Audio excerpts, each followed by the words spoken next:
like music? Then go see Tape History live at Foo Bar St. Louis, December 28th. What else are you going to do? And also celebrate my birthday.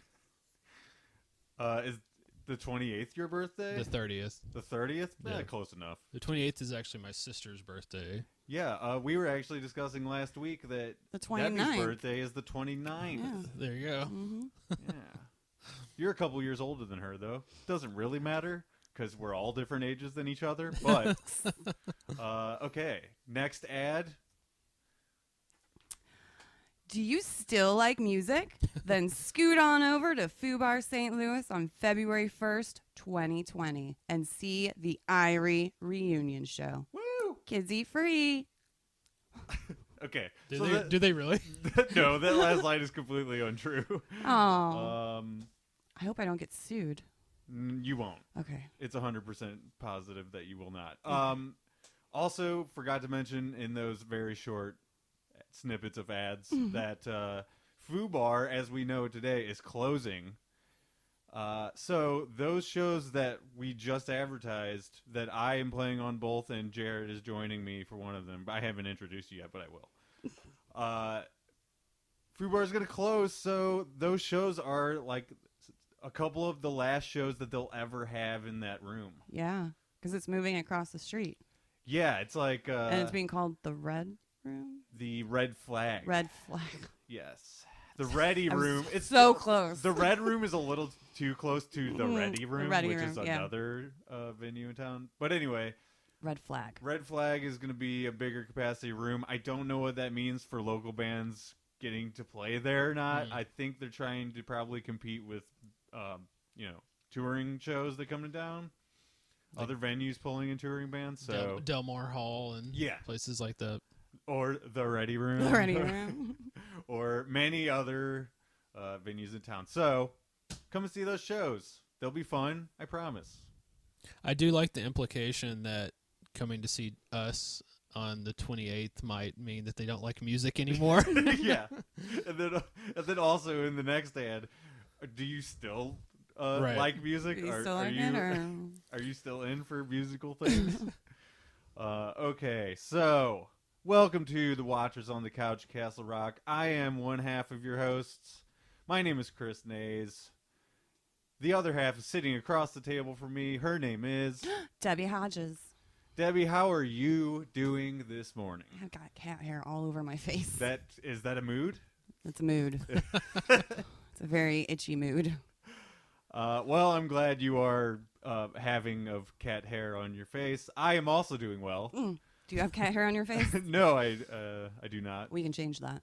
I probably do. We certainly can. Another very often interrupter has just joined us. My nose just hit the microphone. He has come for feeding time. He's going to start munching. Yeah. Venom, of course, is in his usual spot. Mm-hmm. Someone who is in here in a spot not normally taken up by another human, though, is that's a weird way of introducing you. Is the guitarist in one of my two current bands. Well, I don't know. See, here's the thing I'm running into with trying to tell people I'm in two bands is like, I'm not really in that band right now. We're just doing that one reunion show. You're in a band and a half. Yeah, exactly. It doesn't really count as being in a band if you're just coming back and doing one show and then not doing more. You could say I'm in one band and a reunion band. Yeah, so I'm in just one make it really long band title. And in that full-time band, I am joined by my guitarist, Jarret Green, and he is here with us today. Jarret, how are you doing? Hi, I'm good. I'm the cult-possessed version of Jarret, so I'm okay. Much more charming, much better looking somehow. Interesting. Did you just make that happen this morning, like before you came here? I woke up that way. Oh, hey, listen, you must have gotten your beauty sleep. I know things. Yeah. You drink water and you know things. Yep. He's got Snoopy on his shirt. He does. I'm a fan. That's part of the more charming part. Right. That's your charming shirt. Yeah. I just like how it's a very casual Snoopy. It's not like a whole shirt Snoopy. Well, he's dark Snoopy, right? He's just there. He's just walking across his shirt. Dark Snoopy would probably fit better in Castle Rock than regular Snoopy. Yeah. I'm gonna guess. Nice segue. Yeah. Well, we're not quite there yet. I do want to plug your other show, which is Wild Pretty Things, correct? That's it. Am I getting that title right? Yes. Your podcast covering women in danger and dangerous women. Is that correct? That's the tagline. Oh, man, I'm just firing on all cylinders today. I've listened to your podcast. You've plugged us on your show, so Yes. I feel like it's completely necessary for me to plug your show while you're on it, on our show especially. I appreciate that. We will talk about something that you brought up about the show we're covering today Okay, good. later, because your wife actually contacted me overnight last night and told me I need to. Oh, okay. So it was like a nice reminder, but also, yeah, I probably would have brought it up anyway because of what we're going to be talking about anyway, right? That's surprising. She You guys was are talking in probably code. We are talking in code because I can't talk about it yet, but I will. she was probably still up while I was Oh, yeah, you were sleeping, zonked out. trying to rest up for this. Yeah. And she's like, "Well, I can't tell him this, so I'll tell Chris this." Right. While we're on the subject, thank you for coming here so early. Yeah. We were actually discussing this yesterday. Like, I can't believe he's actually know. coming to join us. I'm like, he wants to come at 8 o'clock in the morning. When I've talked to you about at band pages about it, and also I've texted with you about it before, that is always the sticking point for me. I'm like, are you sure you want to come? Like, we do this really early in the morning on a weekday. Mm-hmm. Luckily, you have flexible work hours, though, right? Yeah, they're kind of flexible. Also, I'm always up for podcasting. Yeah. Well, you're my kind of guy then. You've also guested on my other show, which I guess we should probably plug that while we're on the subject. Mhm. Ritual Disc Flip. I barely ever talk about it on this show. Yeah, you never do. I'm doing it now. Do We it. talked about what was the album we talked about? This Will Destroy You, Young Mountain. Yeah. I need to revisit that, clearly, since I didn't remember the title off the top of my head. But an instrumental record, and we get, like, way down deep into both Jarret's backstory and the backstory of that record, and pretty much everything about that record for about 3 hours. Yeah, I think that podcast is like 5 times as long as the 3 actual hours. album. Yeah. Wow. Yeah, so if you're into like super deep dives on music and one specific record, and also Jarret himself, you can go and listen to that. We don't really have the time to talk about your backstory as a human being here. No need. Yeah, exactly. So what we do have to do, though, is a quick lightning round of news, and that means I have to Oh, look God. up my... You get to hear it in person, not just how it sounds over the podcast. right. Is the Outsider on that news list? Have you It guys? is. Okay. Thankfully so, since you mentioned it. Oh, hold on. What is the lightning noise? Well, that sounds more, like crashing, Crashing. crumbling.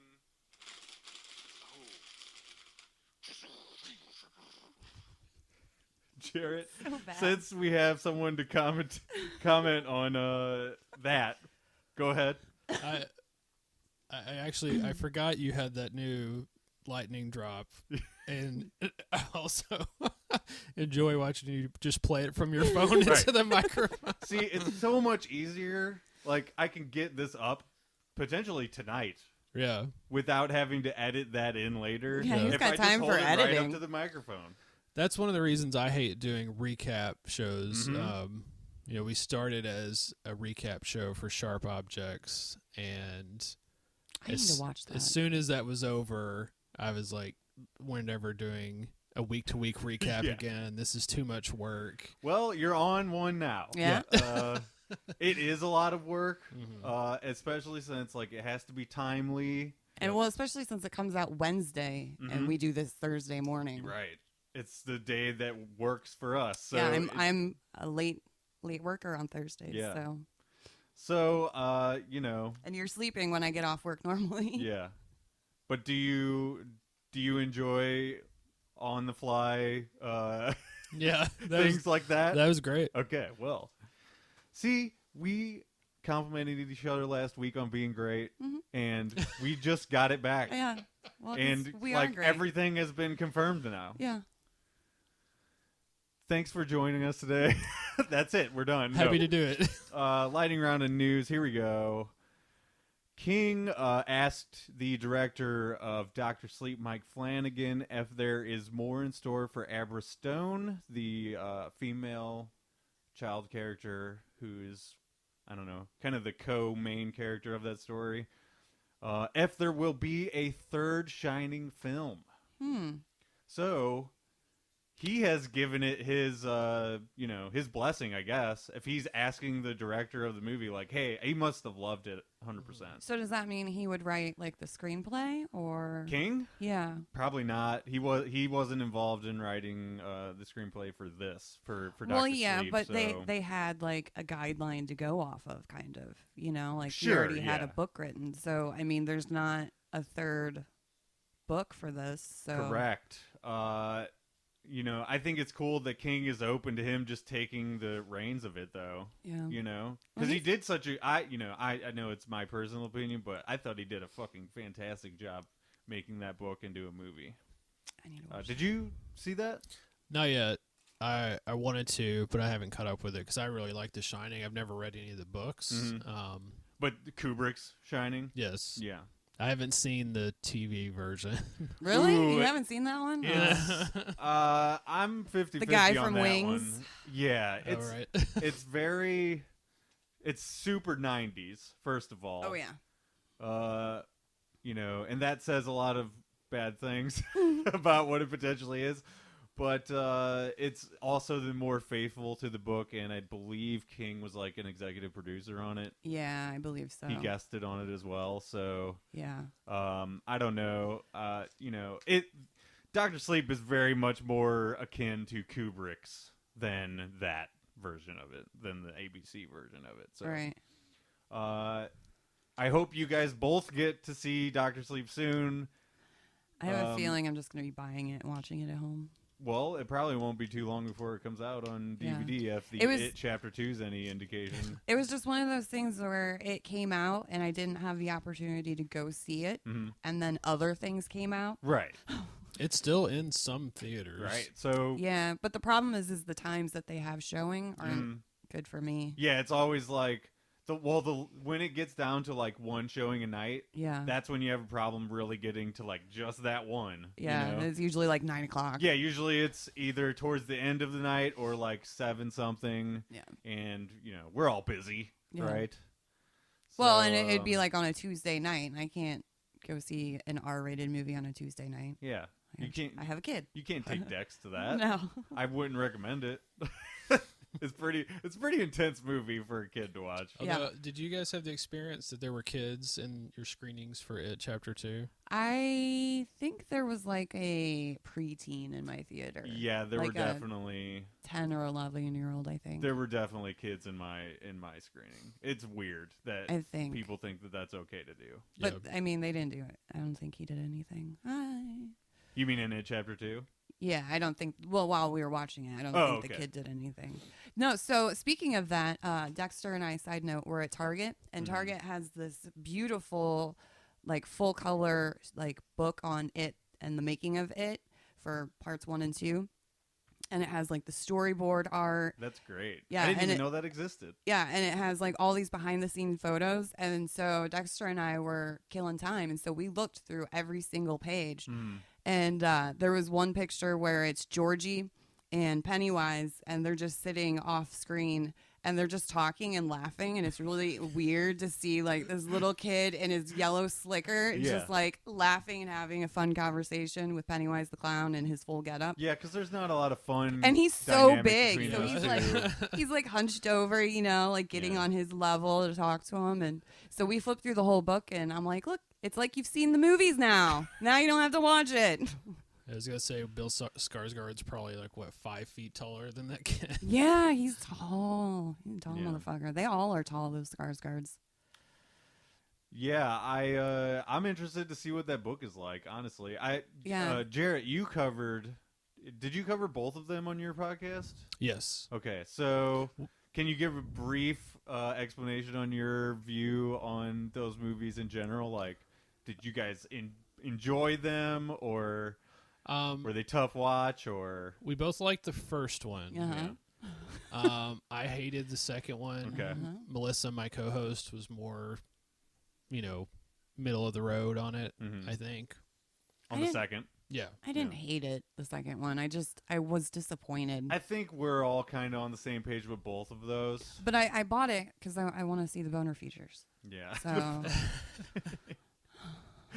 You've yet to see the boner features, right? on part 2, yeah. Man, so last week I want to see the making. Last week somehow we ended up talking about jizz, and this week we've said boner like 5 times. I always say boner features.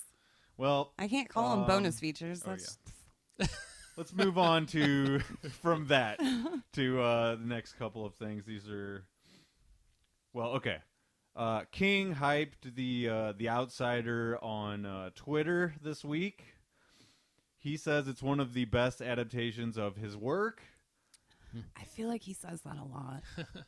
Well, the thing with that is like when people adapt other people's work, usually a lot of times they will pay them to say something like that on Twitter.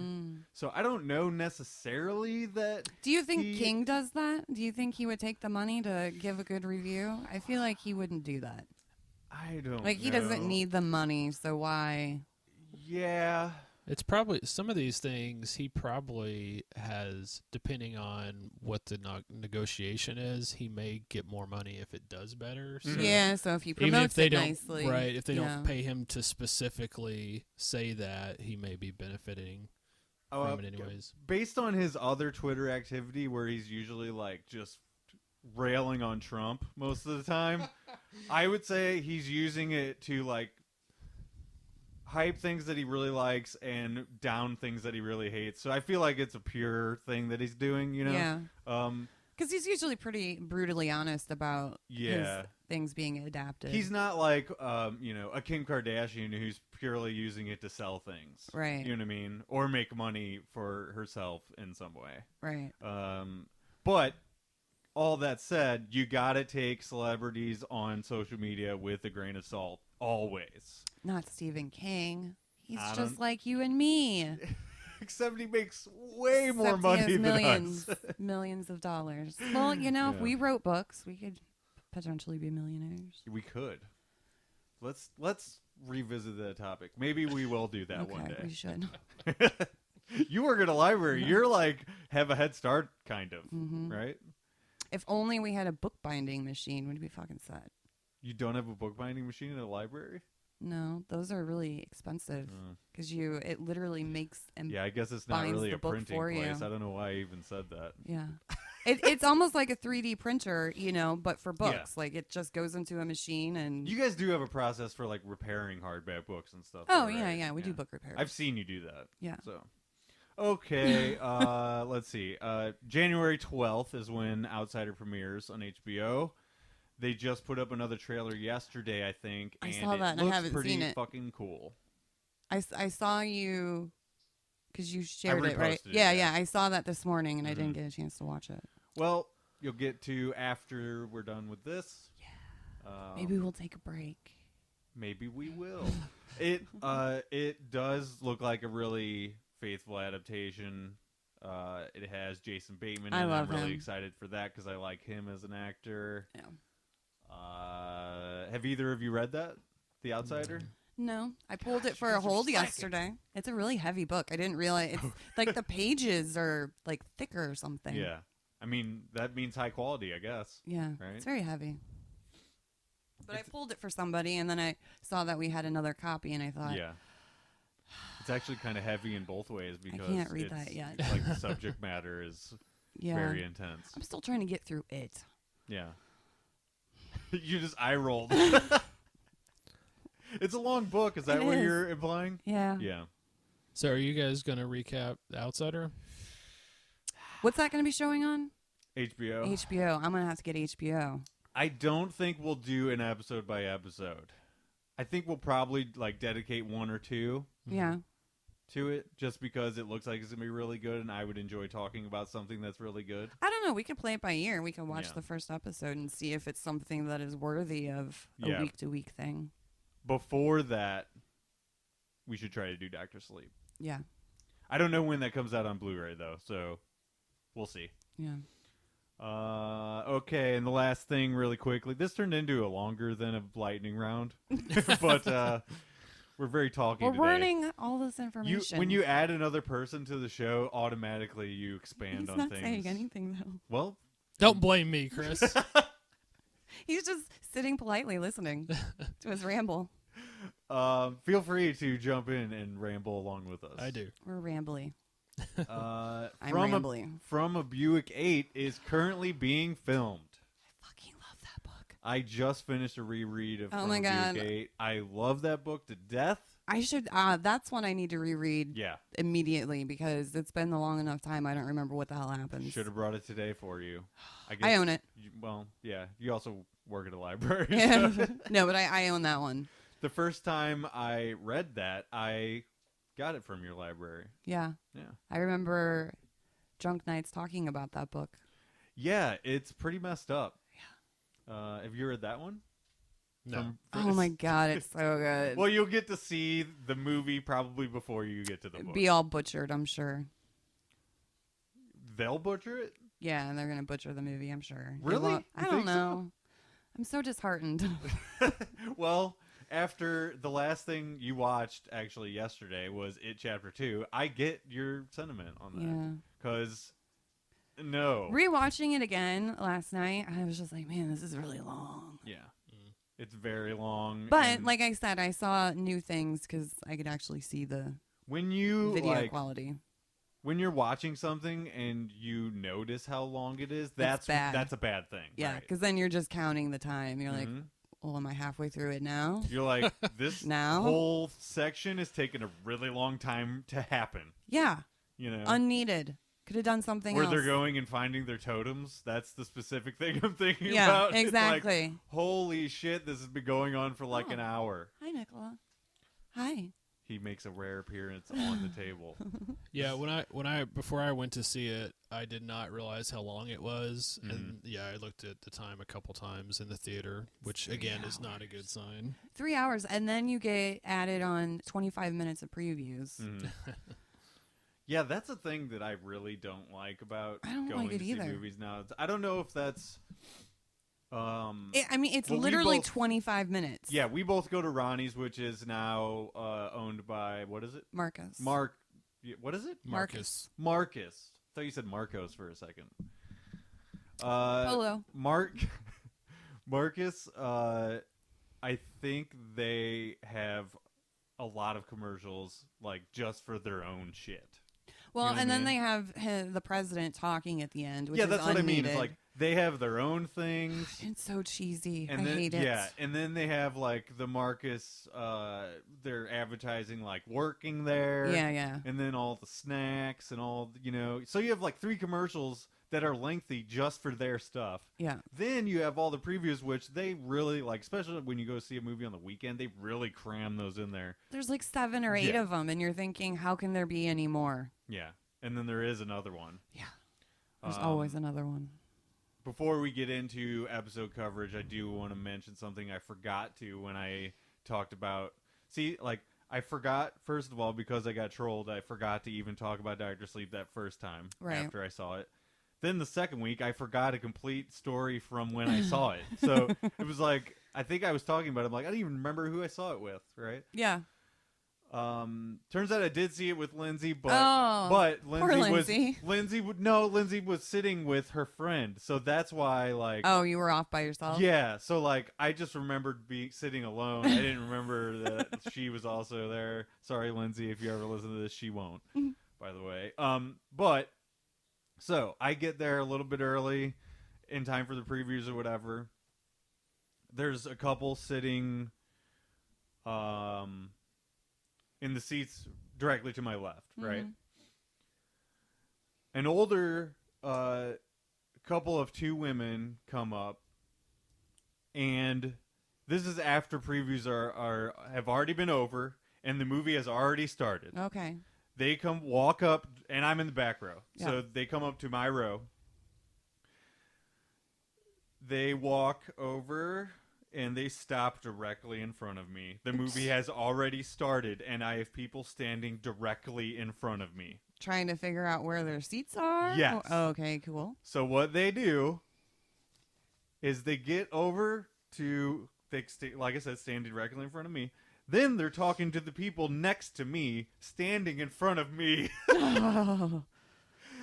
They pull out their camera phone, the light on their phone. Yeah. They shine it in these people's faces. It's also in my face, by the way, because we're in a completely darkened room Right. at this point. The people next to me are not in their seats. In this theater that you and I always go to, Yeah. every seat is assigned in every theater now. Right. They tell these people, hey, get out of our seats. You're in our seats. And this is after the movie already started, so I guess these people assumed nobody's coming, right? So they move closer to the center seats. Mm-hmm. So currently, 2 people, adult size, standing in front of me. One of them has a light on with their phone, shining in their face and mine. Mm-hmm. These people take their sweet ass time to get up and move out of the way. The entire time I'm missing the whole opening scene of Dr. Sleep. Had you said anything? Yeah, while they were taking their time getting up and moving, Yeah. I audibly said, Jesus fucking Christ. Oh, no. The first moment that these people stood in front of me, I would have been like, if you're having a conversation with them, stand in front of them. Yeah. Not me. I paid for this. Well, see, we're in this zone now where the movie's going. Oh, so I don't care. I also want to be quiet. Fuck off. Get out of my way. I said, while they had their light out and they're still standing in my way, and I'm like looking around them and stuff. Was there a now. person on the other side of you? No. Okay, so you weren't like I wasn't leaning in way, front no. of anyone. So I said, Jesus fucking Christ. And then one of the ladies said, calm down. Oh. So I'm simmering at this point. I'm like, Wait, was Taylor Swift in your theater? nice one, Jarret. Yeah, so they end up taking their seats. That's not the end of it, by the way. Okay, good. They take their seats. They turn off their light on their camera phone. For the next 15 minutes, while the movie, again, is already going, I am now able to watch the movie. Yes. But I'm just going to assume you're not able to hear it. I'm not able to hear it because they are fucking talking to each other Yeah. for the first 15 minutes. So, what I did after those awful 15 minutes of hearing them talk to each other, probably trying to figure out what's going on because they came in late, by the way, I got up and went down to the front row and sat in an empty seat in the front row. So was the conversation like this? What happened? I don't know. I was with you. Yeah, exactly. I think What do you think is going on? I couldn't tell what they were actually saying to each other, but it was like clearly a back and forth, you know. Oh, no. Mm-mm. Yeah. So I wouldn't have moved. Basically what I did, instead of going and alerting someone about it and having them come in and me missing one of my, you know, I've been looking forward to seeing this movie. It took me like 3 or 4 weeks to finally go, you know. You're so much nicer than me. Yeah, I'm pretty nice, gotta say. I went up to, it wasn't the very front row, it's like where you first walk in. Yeah. And there's those seats right there. There's like, that's where the handicap seats are usually Right. Yeah. I can't remember if I sat in a handicap one or not, but it was definitely open. Right. But, you know, whoever can show up now. Yeah. Right? Anybody just shows up whenever at movies now, I guess. Yeah. I didn't hear anyone talking down there. So I got to watch the movie in peace. But when I left, and I always do this, especially when I go to Ronnie's, if anything is wrong, if people are on their phones the entire time and distracting my view of the screen, if people walk in and they're talking, if anything like that happens, you can go and just ask for a free ticket and they'll give you one. Sweet. So I've done that probably 5 times now. This is not me being a cheap person either. No. This is purely... Excuse you, by the way. This is only on occasions where I feel my viewing experience has been totally destroyed. I like how he just very slowly moved his computer away from the potential sneezes. I just want to point that out. Jarret, It was very. I it was spend very- most of my life trying to keep things from being damaged from or, being sneezed on. or whatever else by cats. So. No, that's a good move because he goes into sneezing fits. Oh, it was Lord. just really funny because it was just a very. I just want to add a quick yeah, go ahead. public service announcement. If you get to a movie late at a theater that has assigned seats, just sit down. Yeah, just sit Right. somewhere. Either because it's either so crowded that those are probably your seats, or it's so empty that it doesn't matter. It doesn't Mhm. matter. Yeah, I don't know how many times I've yelled at people in movie theaters because they've been loud, and I've given them a pass enough times and asked them to be quiet, and then it's not happening, and then I just I say it more assertively in the mom voice. Well, in about a year we'll have the Draft House, and hopefully that will never be a problem there. Yeah, the Draft House, they have these like things where you can alert people of wrongdoings that are going on, right? Yeah, And it's a completely silent silent. thing. Yeah, and they don't know You don't have to get up and ruin your experience. Like, you don't have to miss anything because of this asshole. exactly. right? Yeah, I heard about that. It's genius. Yeah. No, one time I shamed a dad and his son. And it was great. Debbie, you're my kind of chick. But I was- this wasn't in a movie theater. This Yeah, is just a right. separate experience. Well, they were having a conversation with each other. And I'm Yeah. like, you were setting a bad example. Mhm. I'm like, do you see my child talking? Now, No, because was he this- knows better. Was this a child's movie? It was a Marvel movie. Okay. That's I wish you'd been in my screening of Captain Marvel. I could have used somebody doing that. a bunch of kids in your screening as well. No, there's or- it's just one particular dad and son Yeah. that just kept talking at What various if it times. I'm was like, the same shush, dad and you're a son. child. She won't let us talk in this movie. Let's go to this other. You were at the same theater the same day, and they just moved to your theater and kept talking there. It might have been Captain I mean, Marvel. I it's- don't know. It's It was a certainly Marvel possible. movie. Guys, this opening segment went way too long, It's but amazing. but I'm happy that we. It's the last episode. Yeah, exactly. We have carte blanche. We can do whatever we want here. Fuck yeah. And I just used it's carte blanche a French word? French word, I think, yeah. Maybe it's I maybe assume, it's two French I words. assume so. Well, because it's spelled carte. Yeah. We So are from, I we believe are that's from like St. a French. Louis, Yeah. right? Mm, So mhm, mhm. anyway, we are going to be talking about episode 10 entitled Clean. Yeah. But before we do that, we should probably take a quick break, Quick right? break. Does the title have a question mark? The way you said it. Okay. Well, I mean, after that episode, you're actually- like, clean? Well, like the last two, I didn't even write down the title, so I think I did say them with a question mark Yeah. on previous occasions as well. But yeah, Don't worry, I got you. We'll be right back. Also, I'm gonna battery change. So Ah, good do you need thing. batteries? Good thing we are gonna take a break. I don't know. Well, Oh boy. here's one from that one day I brought some, and I think I put the other one in here. Okay. All right. Thank you. We'll do this off mic though, right? No, we got it. There. Well, I'm not gonna do it while the mics are going because they'll just lose their first recording, and that's bad. No. All right. We'll be right back. Oh, you took my tab off. You just. All right, we are back. Let us cover the season finale of season 2 of Castle Rock, entitled "Clean." Clean? Clean? There wasn't a question mark on the title, official title. We rejoin immediately where we left off in episode 9 with not Ace, and he's dragging Pop's body somewhere. He drives it to the Marston house in the trusty tow truck, Mm-hmm. and that's where the Statue Admiration Society is still gathered. So I wrote down, are they pooping themselves? Because that's what I immediately thought. Like, are they like having bowel movements while they're in this trance, or what's happening? I think that's a little granular. Like, you're really getting down into things that Like, as soon won't as be I saw addressed. them standing there, I was like, how are they going to the bathroom? Yeah, I don't know. That's a 'Cause I good feel like question. everybody should have some dirty pants. Maybe in this trance it puts away any feeling of having to pee or poop. I think Wouldn't that just generally on kill this your body? Maybe. I think generally on this show, and I actually thought this. We saw Queen and Slim last week. Everybody in this movie smells bad, or this show rather. Yeah. But that movie, like they never shower. Maybe they shower I once. think about that in all the the whole time. Movie, yeah. I think about that all the time. I'm like, why do you look so clean?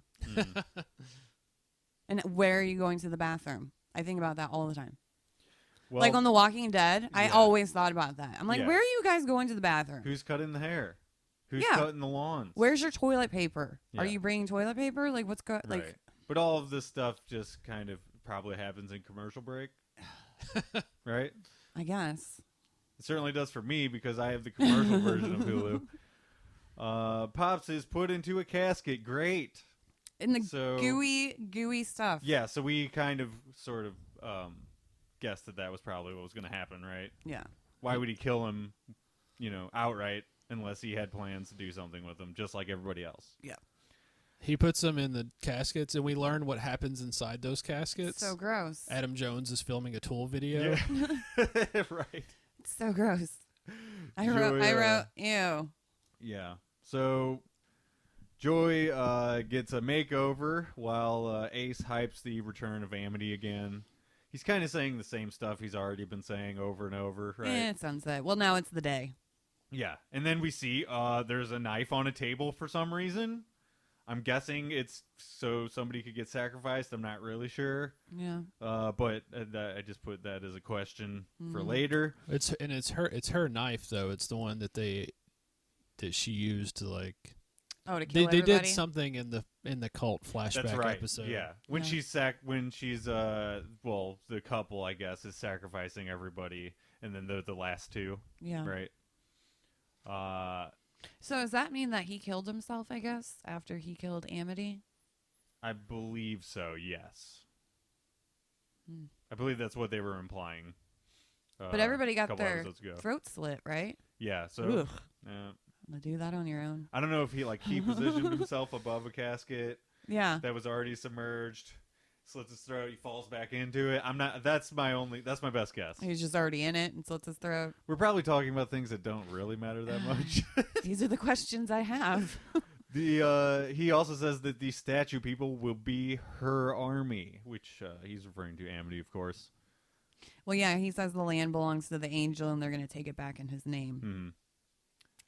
I think this is where he says people have forgotten this land belongs to the angel. Yeah.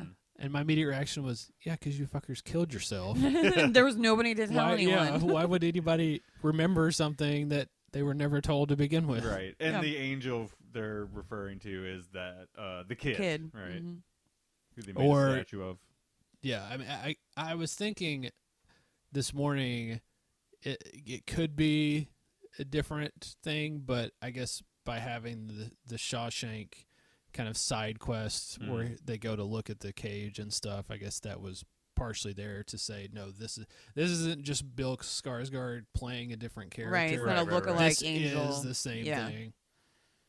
So they have our trusty gang, right, have a plan to get Joy out of the Marston house.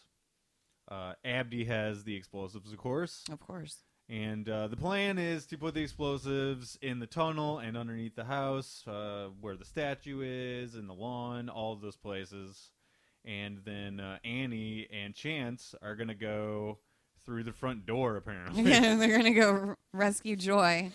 It's, this plan has a lot of holes in it. No, it sounds great. So Pops is also back. He when he comes back, it looks like oatmeal is in the Jarret was sort of saying, it looks like a Tool video Yeah. that he wakes up to. Not Pops gives not Ace the skinny on the schisma, which we all know from season 1, all of that stuff. The sound, yeah. He tells him about Castle Lake and that the kid can travel between dimensions at will. Question for you guys: is this the first that we know that extent of his powers?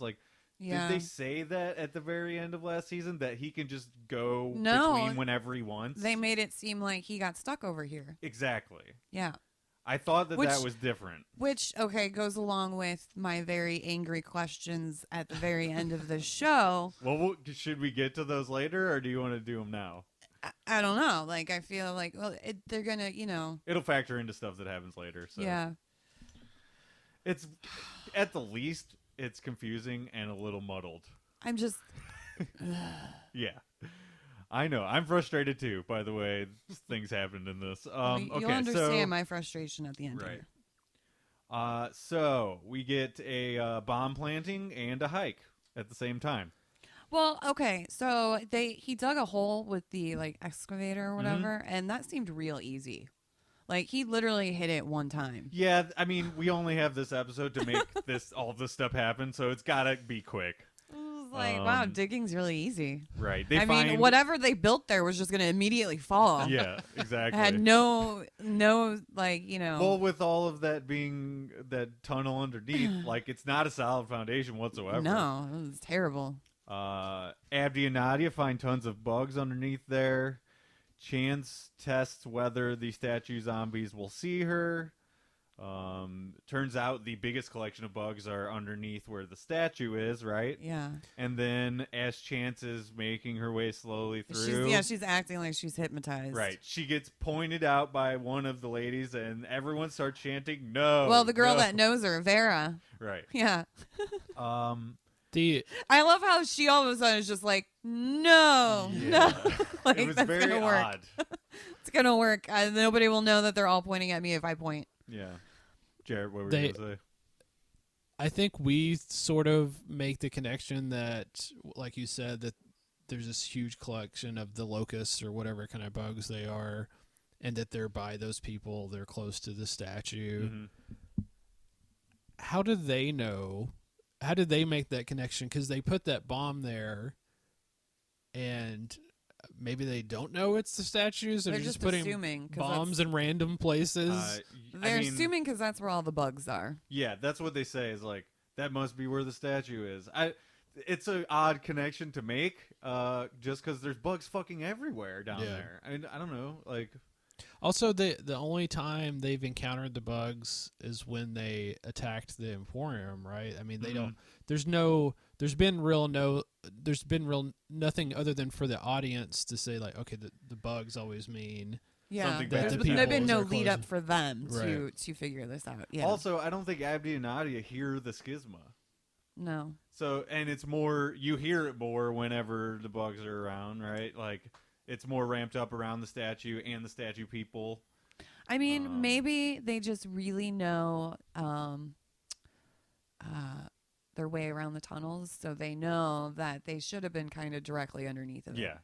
Well, I mean, Abdi should. He's the Right. one who's excavating around the tunnels and stuff. I don't know. It just, a lot of things about this episode in specific, the puzzle pieces just sort of come together. Yeah. Instead of like, oh yeah, that makes sense. They would think that way. You know what I mean? Like you said with the bugs, it's like there's no reason that they should necessarily think, oh, the statue's right there because there's lots of bugs there. Yeah. We know that, but they don't necessarily know that. Not yet. I mean, some of them do, but not Yeah. not Nadia and Abdi. Like It's they, odd. There's plot logic. There's not much logical plot. Yeah, that's what I mean. Is like earlier when I said it's muddled at best. Like yeah. Well, things because just sort of come together. because all of a sudden they're on the last episode and they got Yeah. to make everything connect. Yeah, and they do it really quickly too. So anyway, back to Chance. She's taken at gunpoint. I had a feeling she's probably going to survive just because she's one of the, pure good characters on Yeah. the show. That was my prediction anyway at this point. Okay, so then we go to the walkies not working. Of Yeah. course they don't. That's classic horror stuff. I mean, they're in a tunnel. At the most inopportune moment, that's when the walkies are going to not work, Yeah. right? Let's see. Annie hears her mom's voice. Of course, that's actually Annie's, just her mind Yeah. going kind of crazy. Saying you have to Or save her. or is it? Well, yeah, that's the thing where it's a through line that the stuff with her mom is ramping up. And I'll talk about this more when we probably do overall. I think we're gonna do overall thoughts for this season. But that's one of my, and I guess it's kind of effective, but also it's just frustrating, is we never really know what is her caused by her mental health issues and what is, we have a show where supernatural things exist. Mhm. So for all we know, she may be basically fine. Yeah. You It's know? I think it's a healthy amount of both. I think Supernatural. I think and- anytime we see like her dead parents, that's all in her brain. Mhm. And we get some like visions and stuff later. Yeah, I think that's all her. it's all in her brain. Mhm. Yeah, the supernatural is the other storyline, is the Amity and everything like that. Yeah. Annie's just her own kind of crazy. Which, if that's the case, then you have the issue of that it doesn't work as well because this season is not from her point of view for the whole season. Yeah. So then that loses its Yeah, you have an effectiveness. A and a B plot line, and if they're both doing two different things, you know. Well, I think her crazy is now having is I think what it is she's crazy, and then you throw crazy in with supernatural. So then you have this crazy person who has no idea what is real and not real because they're crazy in their brain and crazy things are really happening. Mhm. So I think that's what I feel like they're going for, is like Annie is really fucked because not only is she insane, insanity around her. Yeah, the chaos of the outside world is now coming in. Right. And that's sort of what happens in Misery, is like the outside world intrudes on this world that she's created for herself. Yeah, you and know? it just so happens that the outside world has paranormal shit. Yeah, this sort of goes back to what your wife was messaging me about last night, is like I see the what you- the mental illness aspect. How on point is that with, you know, what we're presented with? You know what I mean? Yeah, and I think that's a good thing to talk about at the end of the episode sure. when we go back to focusing on her story. No doubt about it. We'll definitely get there. So Oh, I also wanted to point out during this segment there's a Cat Power song playing. Yeah. Cool. And then the new trailer for The Outsider, it's also Cat Power. Interesting. I don't know which songs they are, but Yeah. I remember seeing that cat powers come up on my closed captioning. I'm trying to see where. Okay, so Chance is brought to Ace, and you know, Chance is giving him the attitude. Yeah. And Annie I'm just sticking up realizing your ass or something like that. Yeah, Annie realizing she's fucked. why don't they just kill Chase at this point? Chance. Chance. I think it's Chance. It's Chance. Yeah, no, I mean, it would just make sense too. If that's one thing about Ace, in general across the board, is like I don't think he's that threatening. Mm-hmm. I think he's a pretty one-note character. No. Definitely not as evil as he could be. Yeah.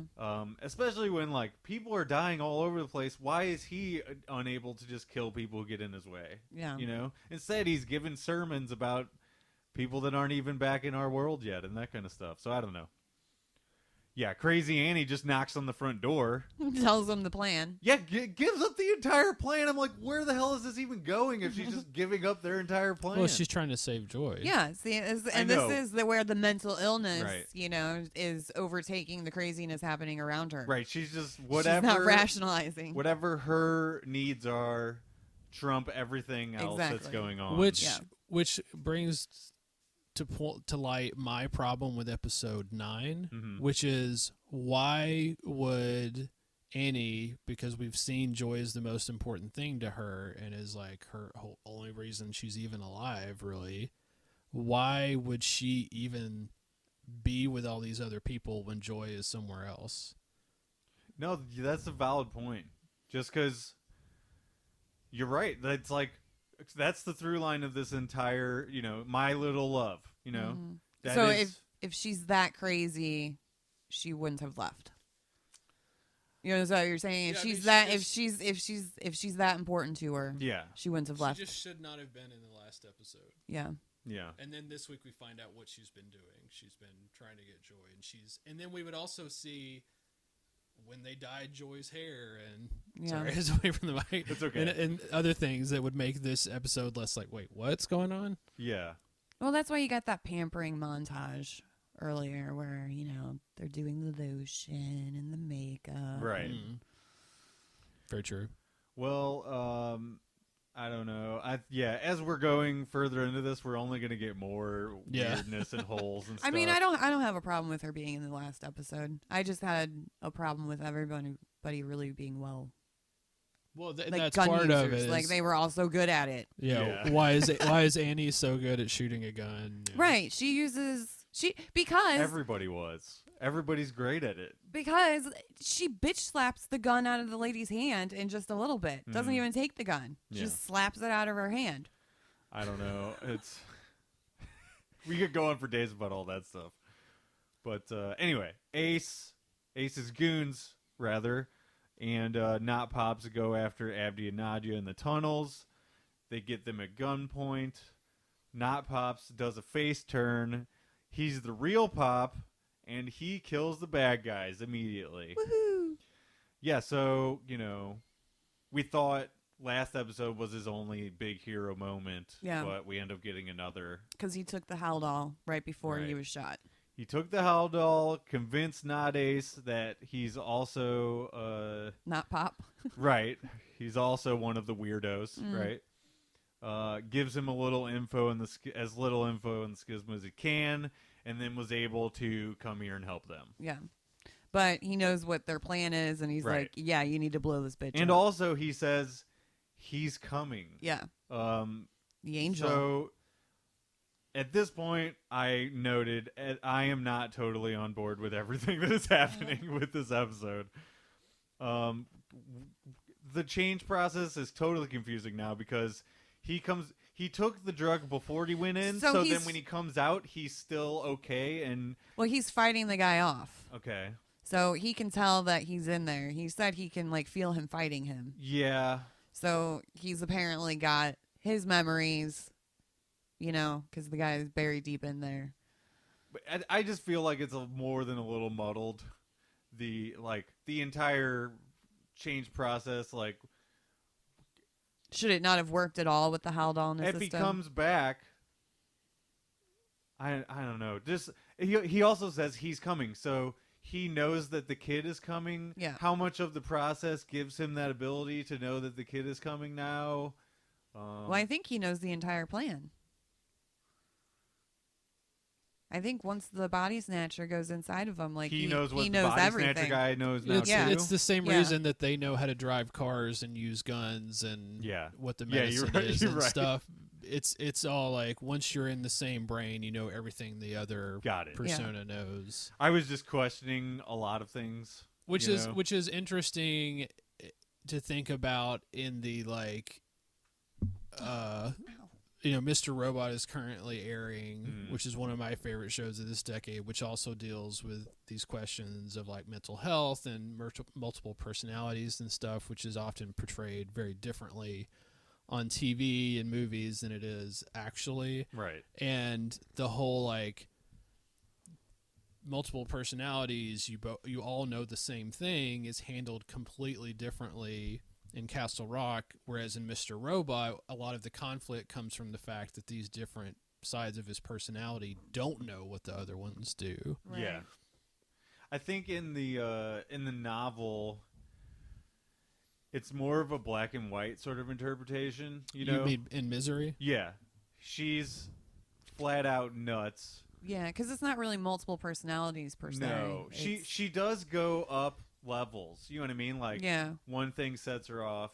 Right, but that's not a multiple personality. That's just rage. Yeah. So I think that's a little different than what they're trying to do here. I don't know. When you start looking back at what the original intent was of Stephen King and what they're doing on this show, it becomes a little all over the place, But, so, I don't know. I guess we'll just get back into the episode and we'll talk more about it later. But Abdi hits the explosives, statue explodes, house explodes.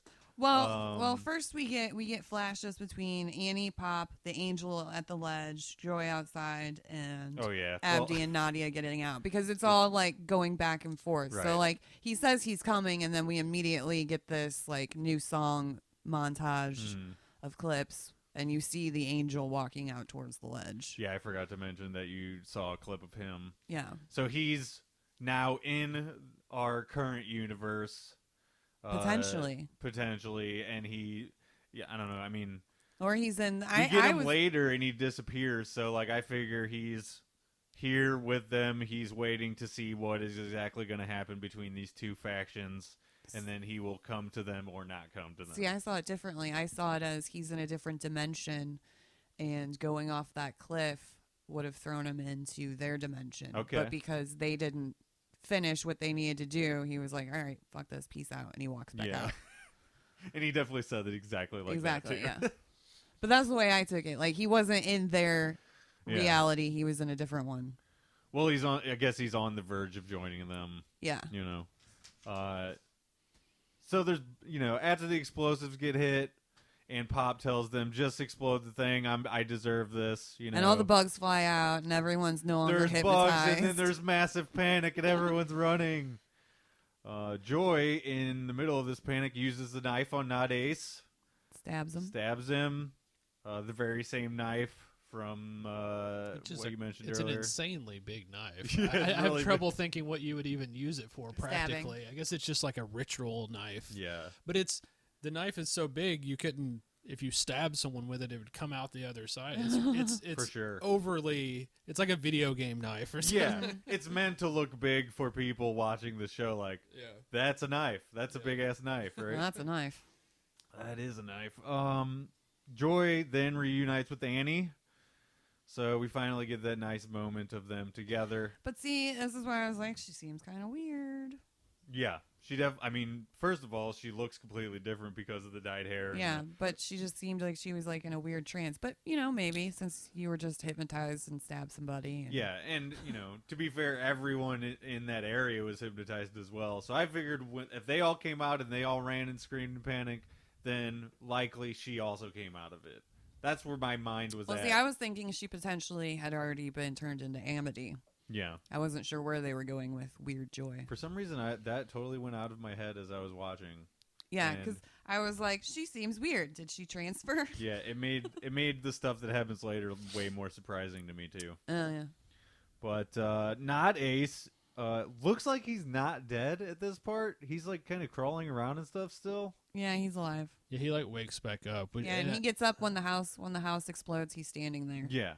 Which is another thing this season doesn't really establish what are the rules of being possessed by the cult. Yeah. And it seems like you just die normally Well, if that's you what get they killed a said. second time. If you die, you're dead. Yeah. But apparently he got stabbed in the back and he could stand back up. If I get stabbed in the back with a giant knife like that, I'm not getting back up. I think it looks like it's like his kidney area, sort of. Yeah. You're fucked. He's fine. No, he's not. I mean, there's certain areas you can get stabbed and shot where you could do things for Yeah. a little while, and then later you're gonna die for sure. Yeah. But All right. Well, this is every action movie ever. Yeah, right, exactly. Pop tells Pop does not need to explode the house. She does. The kid is on the cliff at the lake, and he vanishes. Yeah, this is where he says, "Peace out, bitches." So he does totally say that as well. It's in the captions at the bottom. And so, yeah, I read it. So this is where we go to commercial break. We come back. Oh, commercial break. And Okay. I know you didn't get those, but I did. Yeah. They're kind. I mean, you could tell where they would be. some of them Yeah. are really obvious. Yeah. Because Super we have obvious. the commercial-free version, Yeah. and it's like, wow, Yeah, that it's was. just- It goes but you black can and then it's tell- back. You can tell there's a big reset. Yeah. At this, this is the end of an act, Mhm. right? Annie and Joy are leaving town. You see the Castle Rock sign go by in the rear view. 1 week then passes. Joy apparently is not really speaking to Annie at this point. And this is why I'm like, she's They're, definitely Amity. Yeah, they're on the road. They're having, some tiffs. They're having a little bit of arguments and stuff, She, Also, apparently her hair's not growing. Yeah. because her roots aren't showing at Again, all. we're back to the hair. Who's cutting the hair? That's who's the only dyeing thing it I blonde. care about. It's been only a week. Wouldn't your roots show after a week though? No. Obviously, I don't have She's hair. well. So I doubt they're showering a whole bunch, so you're not washing it out. That's a good point. Good point. Annie grabs a book to read to Joy, and it is the initial reading of Misery's Quest. It's Paul. So, I like that they did this. However, last season we got so much Easter egg stuff. You and I had so much fun digging through them. I told you about most of them, but there was a shit ton. And then in this season we got like mostly it was just like little nods of things that are sort of like stuff that happened in Misery, but there's less of the outright like, hey, we're making this extra obvious for you. And I kind of like that. Like I felt like there was a little bit of a quirkiness to the town that there was less of that going on this year. So I don't know. Well, remember one of the people that worked on last season that did that Q&A at that bar, like he wasn't coming back for the next season. That's so true. that could be a reason for why it's different tone or yeah, certainly. And you know, they have all the potential for changeover in writers is huge. Yeah. You know what I mean? Now, I'm sure they promote some of them, they make them showrunner, or, you know, they outright get rid of some of them, or some of them decide to do other shows or whatever. That's the thing that's constantly changing around. But if you're I don't know that necessarily like establishes what the tone of the show is, them doing those nods and stuff like that. It's really just extra stuff that I liked. Yeah. But they did things that to with pay this. attention for. Yeah. Things that make you go, oh, I got to rewind. If you know about Misery, the movie, and Misery, the novel, then you'll know what Misery's Quest is. You know what I mean? Yeah, so that's cool. As soon as I saw her pick up that book and I saw the name Paul Sheldon, I was like, oh, yeah. Yeah, oh, yeah. We're going somewhere. Yeah, I was like, they are finally leading us into how she, you know, gets to where she is in the movie. I did think it was odd that other storyline, like all of that other stuff wrapped up so early in the episode. Yeah. Because we were like only halfway through this episode when all of that stuff is done. It's like, okay, well then what now? Yeah. Like, well, it goes back to being a story about Annie and Joy.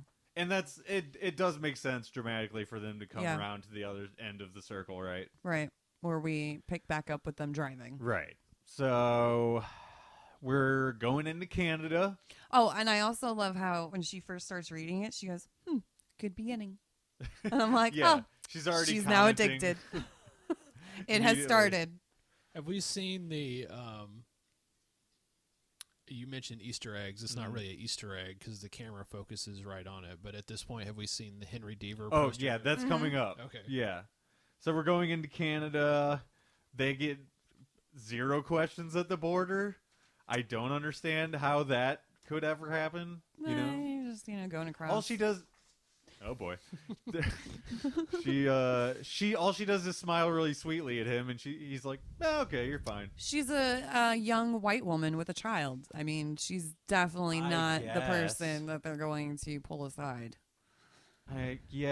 Which is why you shouldn't do racial profiling, because look the crazy that you let into your country. That is the not to get too far on a tangent, but that is like the only proven effective, or one of the proven effective ways, or relatively effective for like training bias out of cops and stuff, is to be like, look, you could cost yourself something or miss something because you're biased against other people. Anyway, sorry, that was No, it's fine. No, but I mean, it's like it's right in your face proof of how that happens. It's the kind of thing that we talk about on our podcast a lot. Is a lot the reason a lot of times these dangerous women in fiction we talk about are so dangerous is because they can pass as not dangerous. Right. Mm-hmm. That's and honestly, like across the board, especially in our country, with like mental illness and people that are sort of like, I don't know what the best way to explain it is, but people that fall through the cracks, Yeah. You know what I mean? Those are the people that are able to. I don't. They become resourceful and able to manipulate others to get what they need because Yeah. that's the only way they're able to. Yeah. You know what I mean? I don't know. I don't know why I went on that tangent either, but I feel like she's one of these people that has sort of fallen through the cracks with her mental illness. And then, if you follow the Misery novel, she's actually like a crazy murderer of children, Well, if she hadn't gone on the run since she was 16 years old, she might have Right. gotten the help she needed. Well, I don't know about that because her father That's true. was the roadblock for her getting help. That's Yeah. true, too. Both of her parents were huge But maybe roadblocks to if her. she hadn't killed Rita or, thought she killed Rita and her dad, like Rita would have been the saving grace in her life. That's true. I don't know. The voice of reason. It's tough to look at because it seems like she barely ever had a chance. Yeah. With these people who are supposed to be your foundation, when they Right. become your roadblocks, Yeah. it's pretty much impossible. Try to kill you, but end up only killing themselves. Yeah. It's nuts. Okay, so anyway, Mm-hmm. Canadian gas station. That's where we see the missing poster for Henry Deaver of last season. I don't know.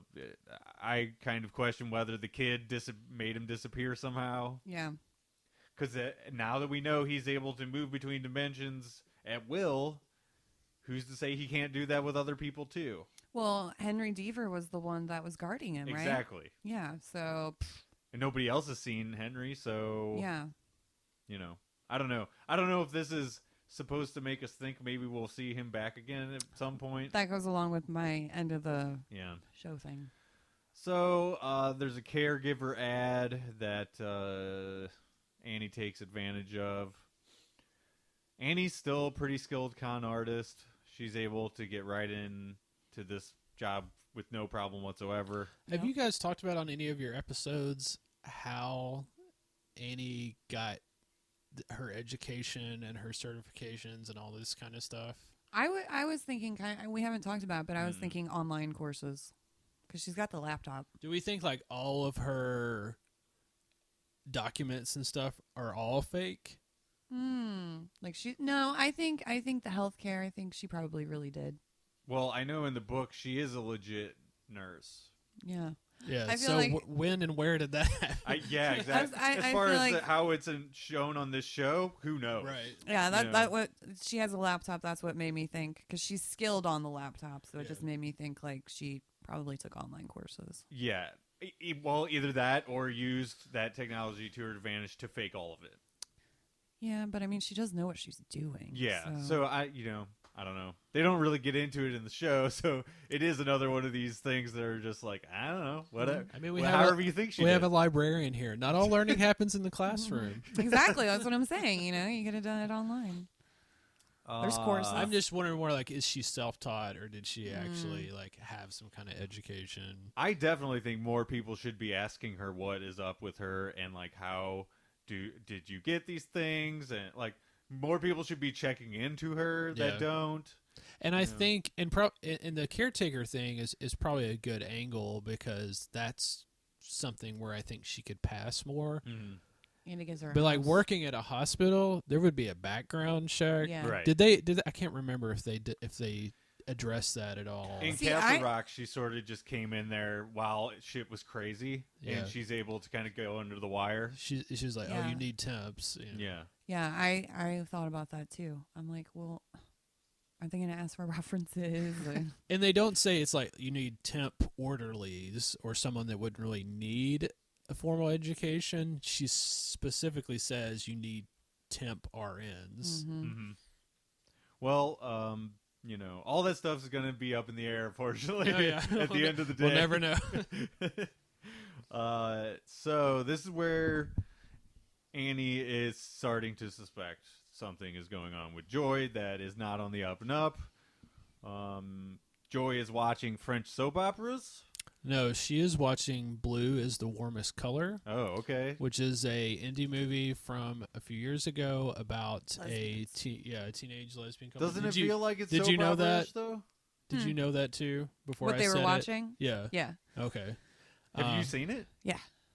I've seen part of it. Okay. It's very long. Yeah. There's a lot of controversy about the actual filming and presentation of the movie because they're very young actresses and there's a lot of explicit content in the Yeah. movie. They have lots of sex. And there's a lot of hearsay and actual like formal interviews where those actresses have complained about the way they were treated when filming the movie and stuff. Interesting. Yeah. But yeah, it's the thematic connection and why Joy is so into it is because there's a parallel there with her potential relationship with Chance. Mm-hmm. There's also like there's the weird hair color connection in Yeah. a way, but Man, I did not put any of that together. I thought she's just watching a French TV show right. that is a soap opera. It's an Easter egg. Yeah. You know, Oh, totally. And I didn't dig any further into it. I just went along with it, figuring. And it's also a red herring, so it's not like something translated into French or Right. overdubbed or a French like a Canadian show that's just in French. It's Yeah. the movie is in French. Yeah. Right. You watch it in subtitles. And I guess the Interesting. idea is because they're in Quebec So you'd have that that French yeah, show. it's in French. And she's understanding it, and like Well, that's what we're being led to believe. right, is that exactly. she's Annie understanding is watching her watching it. Mhm. That is what our perspective is. Is like we're seeing it through her eyes a little bit, and why would she be watching something French? She doesn't understand French. She's Yeah. not French. Unless And she's Amity. But I think it's kind of like a convenient thing here because I think, and if you have any Canadian listeners, they can write in and correct me on I this. hope but so. I believe they would be required to air it with the English subtitles because I think the rules are that you have to do both languages. But I don't know because those rules are specifically in Montreal for like street signs Yeah, and stuff. right. I don't Yeah. know what the rules I are for doubt TV. for TV that they have the same exact Yeah. rule. I think that's probably more of a government thing, like you said, for street signs, so that people know how to get around. Yeah. You know. I know Canada, all their like broadcast outlets, a certain percentage has to be Canadian content. Yeah, right. I don't know language rules or anything. Yeah. Also, the government funds, art, music. Yeah. They have Um, the CBC and stuff like Yeah, that. yeah. TV and movies, all of that stuff, Mm-hmm. which is something that would be cool to have here, Yeah. but we don't. Mm. You know, a lot of states give tax breaks and things like that. Yeah. And I mean, there is government funding for the arts. Yeah, it's just it's the A&E grant. it's much less It than is. Yeah. It than gets most cut places. a lot because libraries get A&E grants, and that funding is like always one of the first ones to go. It's Right. the arts and entertainment grant. Same thing for schools. Mhm. The arts is the first thing to go whenever cuts have to be made. Mhm. That says something about our society in America. Mm-hmm. But anyway, we're getting way off topic. We're getting way off course, I guess. Yeah, so Annie then hears Joy on the phone for a split second, and Well, no, she sees that the phone is on right, in use. so she picks it up and hears her, Yeah. and they say something about tomorrow, right? Yeah. There's a male voice. Correct. And were either of you able to pick up who that was just by the voice? No, because it wasn't anybody we would have known when we find out later who it was. Right. I wasn't sure if one of you guys had a feeling of who that could be. That It's Henry Deaver. yeah. Yeah, I had a feeling it was going to be not Ace was going to show up. Yeah. It didn't sound like him, Yeah. so I was kind of thrown off of who it was. I don't know. So then Annie tracks down her creepy drawings of the kid, and it pretty much that's kind of the final straw that sets her off. Right? Yeah, well, because she confronts her and she's like, I wasn't on the phone. Right. It's like, what? I know you were. Yeah. So, yeah, and then she finds the pictures. That's kind of typical teenage explanation when you're doing something wrong, though. Mm-hmm. Yeah. It's like, no, I wasn't doing that. Well, no, you were, because I know for a fact that you were. It's like, well, no, I wasn't. It's like, okay. It's also appropriate because Annie is gaslit Joy for so much of her life, Mhm. and now Joy is doing it to her. Well, and Joy does have you been taking your pills? Mhm. You know, which is that throwback comment that I'm sure makes Annie question everything. Yeah, and this is meant to confuse us as well. Yeah. Like, are we wrong to be Like, she's thinking not. that she's possibly Amity? Because Oh, I wrote she is Amity. But she's also saying things that are very much like Joy. Well, because they're body snatchers and they know. All right, that's fair. Yeah. Based on what we know about the body snatchers. Yeah. But They have both memories. I still think it's meant to be telling us two different things. Like, she likes her hair dyed like that because she's Amity. She's still talking like Joy because she's still Joy. So you're meant to go into this thing with Annie. Well, the next scene is Annie's plan is basically, I'm going to put the medicine in the ice cream. Yeah, she then we're drugs really her going with to find out Haldol. what's going on. Yeah. It's a good example. It's one of the few good examples this season of actual suspense. Yeah. And not just surprise. Right. Where you Yeah. actually, what the dilemma is and you're anxious to find out, as opposed to just, okay, that happened. I didn't Right. expect that because I didn't know it was possible. Right. Yeah, that's, I found myself questioning a lot more of stuff in the season than I thought I would, just because of how often that is happening, and especially in the last half of the season. I think you messaged me like, post the flashback episode, that's when all of this stuff, Georgia, this massive amount of convenience and just things happening just because they happen, which is like, I guess, to make a plot work. That's one way of doing it, but I like a more airtight story, I guess is what I'm trying to say, like a Breaking Bad kind of a show. Yeah, and I have some more thoughts about the overall. Yeah, we'll get to that. effectiveness So let's talk after about we this finish. real quick.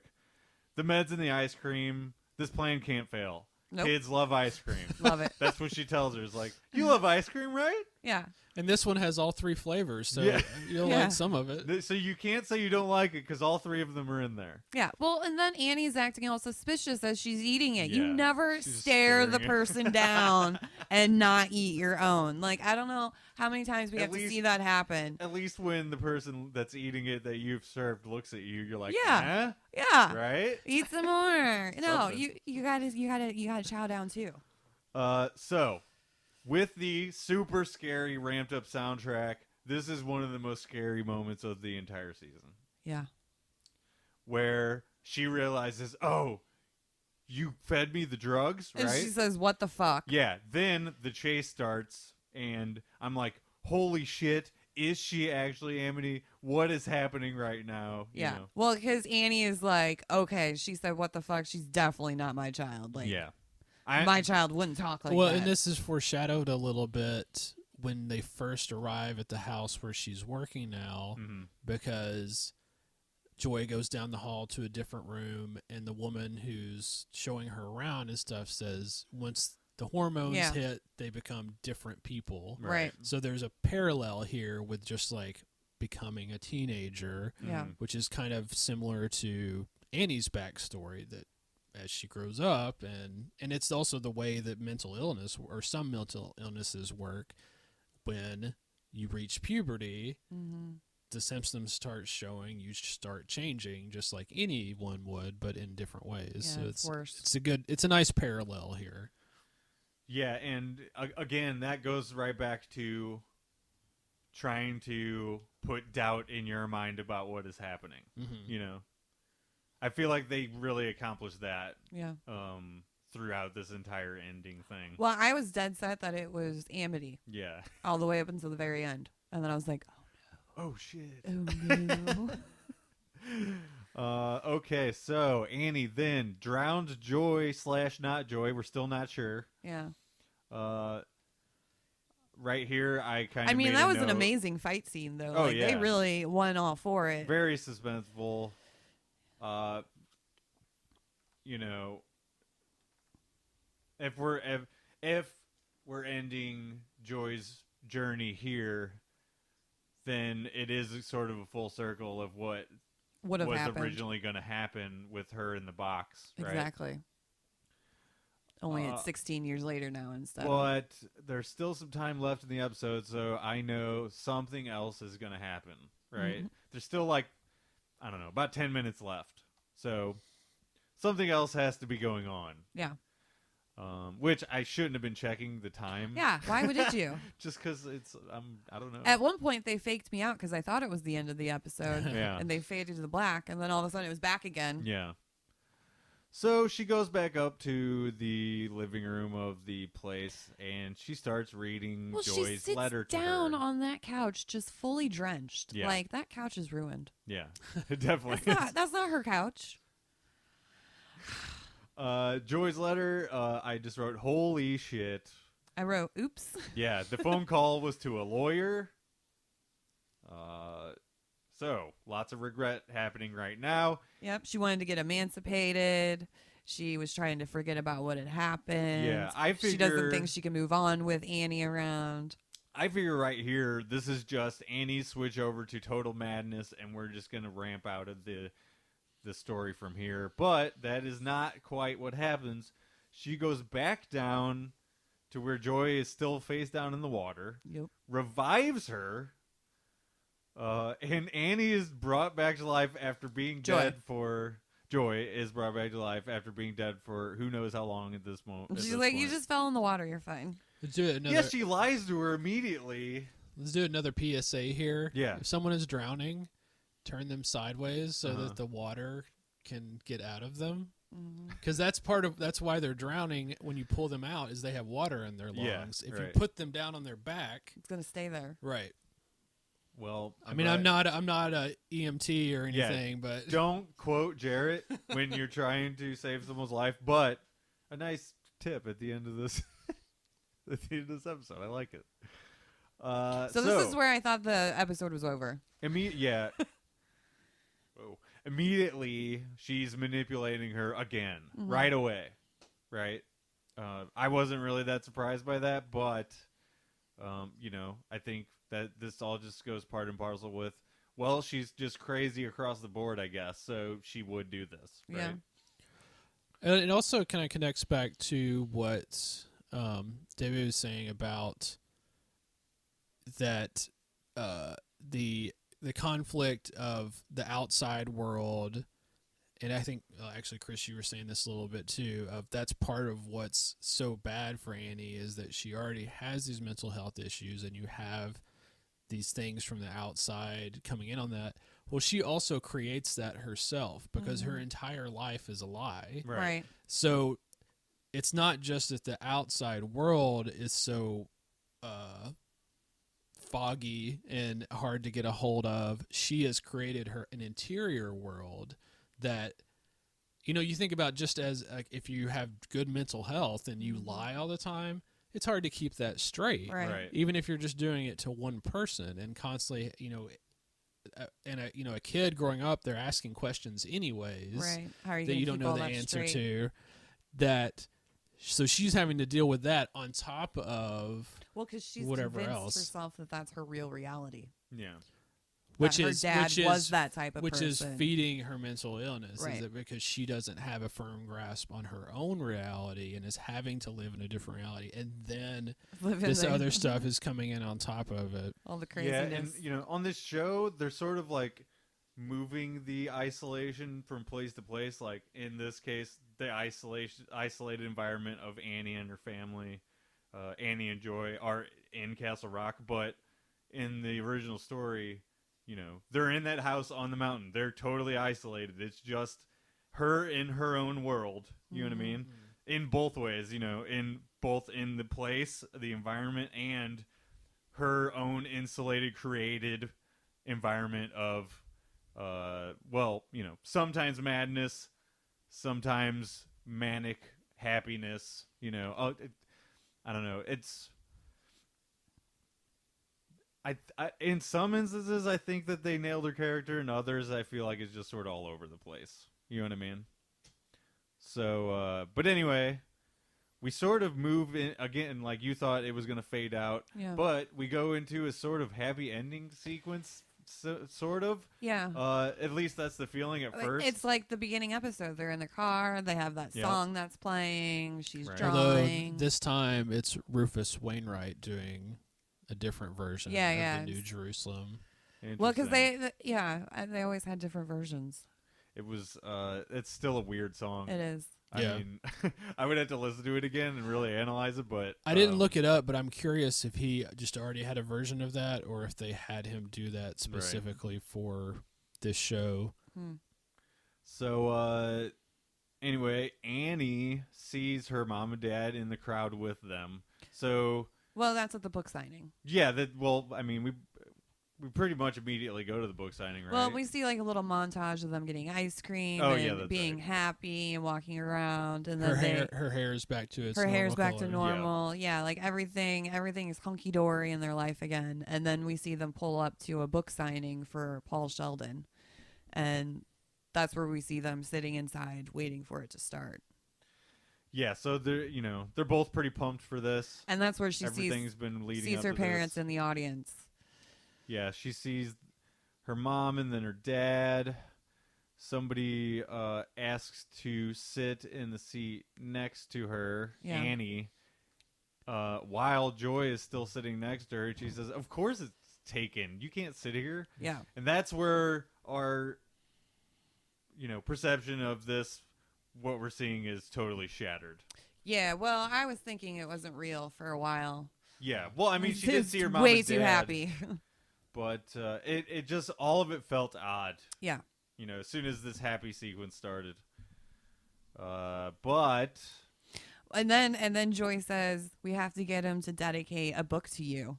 right, And Annie's like, "Well, of course he will. I'm his Yeah. number one fan." right, and it ends up just being a weird fake out because They zoom out. Joy is not there. Nope. Um, She's been talking to herself. yeah, so that makes her, she definitely murdered Joy then. Yeah, she did. And Which makes it a nice wrap up to then lead into what you were saying for the movie Misery in the book. She doesn't have a daughter. right, Well, they took care of that. yeah, So, and again, this is just another question that's never going to be answered. sure, The people she works for, I know no one knows Joy, but wouldn't someone? And I don't have a relationship with the story of Misery, but it seems like that illusion would be broken at some point because somebody's going to ask a question or something's going to come up. Well, a lot of this backstory stuff, no, it's not really in the novel. You know what I mean?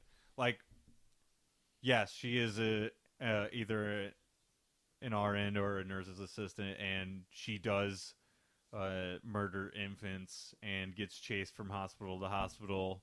She's on the run, that kind of thing. She ends up getting off for it. She does go to trial for it, ends up getting off for it, but everybody in town thinks that she's still guilty. Well, that's probably why she murders infants, because she was supposed to murder the infant when she was. That's how they're making it all come together. Yeah, I kind of always thought that she would end up murdering Joy just because, well, first of all, everything in this show goes bad and goes wrong. Right. And especially to our main characters, that's what we've seen before, so that's what I'm led to predict. But So there's nothing in the book or the movie where she's talking to someone named Joy. no, I don't believe so. I mean, I could be proven wrong, but I have reread it fairly recently Right. and don't remember anything about her having a daughter. So, coming back full circle, though, to her killing her daughter just makes sense dramatically. Right. If she's the most precious thing in her life, Well, you got to take that away. it would only make sense to take it away, right? Yeah. Dramatically speaking, anyway. It's the thing that's going to, pull at your heartstrings a little bit, but also make you angry at Annie for being who she is. Yeah. Not seeing reality for what it is, all of that stuff. But Feeling sad for her. her family, she wasn't set up with the best set of cards, right? She didn't have a support system. It happens to a lot of people. Now, do they go to the extent that Annie does? Only very, very few do Do that. they murder people with ice cream scoops? Exactly. Which, by the way, we got the ice cream scoop back I know, that again. was a nice little full circle with that. All right, can I run down my questions? Yes, let's we all have overall things, for this episode and for the season. So let's just Okay, dive into so all that. all right, so my first one is: does this mean that the whole show revolves around this kid, like all of Castle Rock? So does that mean next season we're going to get a different storyline that somehow is going to intermingle with the kid? Most likely. Is season 3 confirmed? I don't. I'm just assuming. I haven't seen it yet, but possibly. Okay. So my next question is, will we ever get any fucking answers? And I wrote that all in caps. About Anything. My next question is my next question is what is going on? And my fourth question and final is now we know why no kid with her obsession. Wait, what? Wait. No. I was so angry at the end. I have no idea what I wrote. Hold on. You're just rambling at the Now end. I wrote now we know why no kid with her obsession of Paul. Oh yeah, because of them. That's what I was saying because she killed her. Right. But yeah, my three main ones are: does the shit revolve around the kid? Will we ever get any answers? And what is going on? Go. Very probably so for the first one. What was the second one? Will we ever get any fucking answers? All in caps. Remains to be seen. Uh-huh. And what is going on?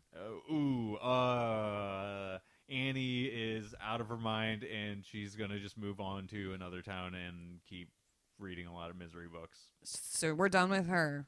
So next season, if we get a next season that again is centered around Castle Rock, A, what storyline do you think they're going to pick? Ooh. And B, how would that storyline intermingle with the kid? You know, that's a good question. There's a lot of Stephen King stories being turned into stuff right now. It'll probably be one that is less known even than Misery. Yeah, you think? Most likely.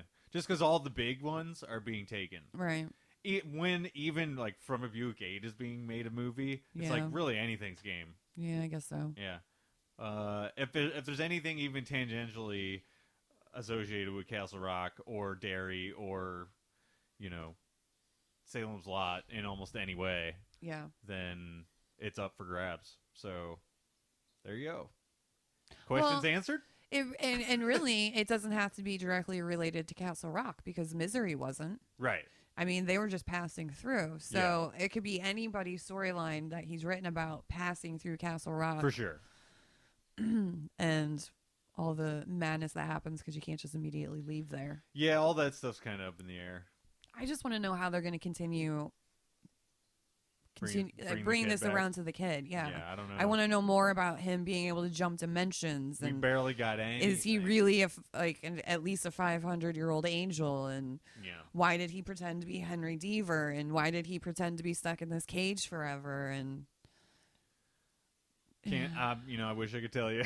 like, if he's an angel who can move around dimensions, why is he stuck in the cage?